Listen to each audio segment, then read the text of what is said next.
Weird Al Yankovic has performed parodies of hit songs from many big-name artists over his multi-decade career. Many of the artists who have been parodied by Weird Al have embraced his work as a badge of honor. However, gangster rap artist Coolio was not one of these people. When approached by Weird Al's record company if he could do a parody of his song Gangster's Paradise, Coolio respectfully declined, as he seemed to take the lyrical matter of the song quite seriously, and did not want to see it be made the subject of something so unserious. As Coolio explains, his record company asked for my permission and I said no, but they did it anyway. I ain't with that.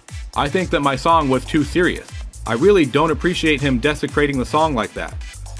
Living in an Amish paradise, I churn butter once or twice. When Weird Al decided to make the song without Coolio's blessing, the rapper took offense and responded with a mention of Weird Al in his 1997 song, Throwdown 2000.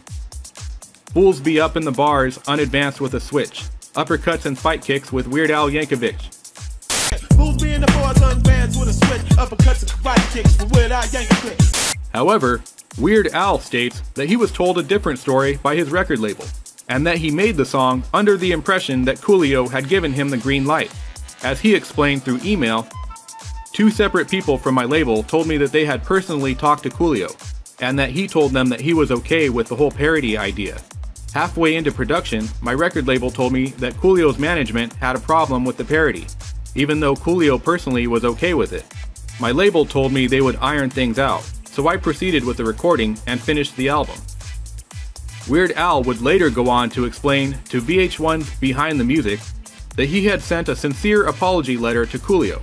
However, he had not heard back from Coolio and was unsure what to think about the situation. There was apparently some major miscommunication between Coolio's people and my people. I was under the impression that Coolio had given his blessing for me to do a parody of Gangster's Paradise.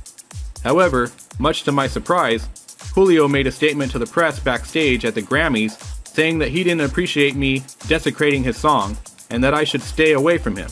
I don't know if Coolio changed his mind about the parody or if my record company just gave me some bad information. I don't think I'll ever know for sure what happened.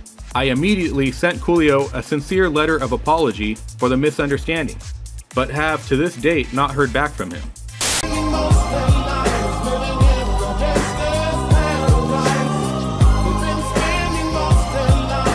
Coolio never gave Weird Al a direct response, but in an August 2000 episode of the radio show Loveline, Coolio expressed that he was no longer upset about the incident. That's an old subject, you know. Basically, I don't even think about it anymore. I don't care. Much peace to Weird Al's family. The rapper would later go on to tell Vice that he felt bad for getting so upset about Amish Paradise, and that he actually thinks the song is very funny. I let that go so long ago. Let me say this. I apologized to Weird Al a long time ago, and I was wrong. Y'all remember that. Everybody out there who reads this. Real men and real people should be able to admit when they're wrong, and I was wrong. He did parodies of Michael Jackson. He did parodies of all kinds of people, and I took offense to it because I was being cocky and being stupid, and I was wrong, and I should have embraced that and went with it. I listened to it a couple years after that, and it's actually funny as shit. It's one of those things where I made the wrong call and nobody stopped me. That's one thing I'm still upset about. My management at the time. Somebody should have stopped me from making that statement because it was dumb. And I think it hurt me a little bit. It made me seem stupid.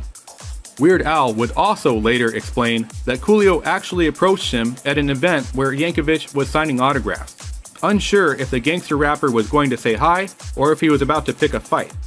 As he explained in a Q&A session with his fans, well, it appears that 10 years after the initial brouhaha, Coolio has decided to let bygones be bygones.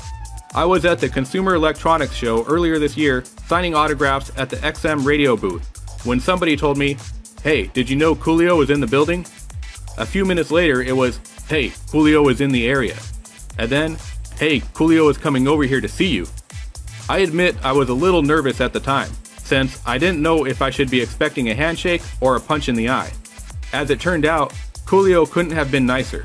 He just walked up to the table and started signing one of my pictures with his own name. The cameras started going off like crazy. I don't remember what we said to each other exactly, but it was all very friendly, and after a minute he was gone.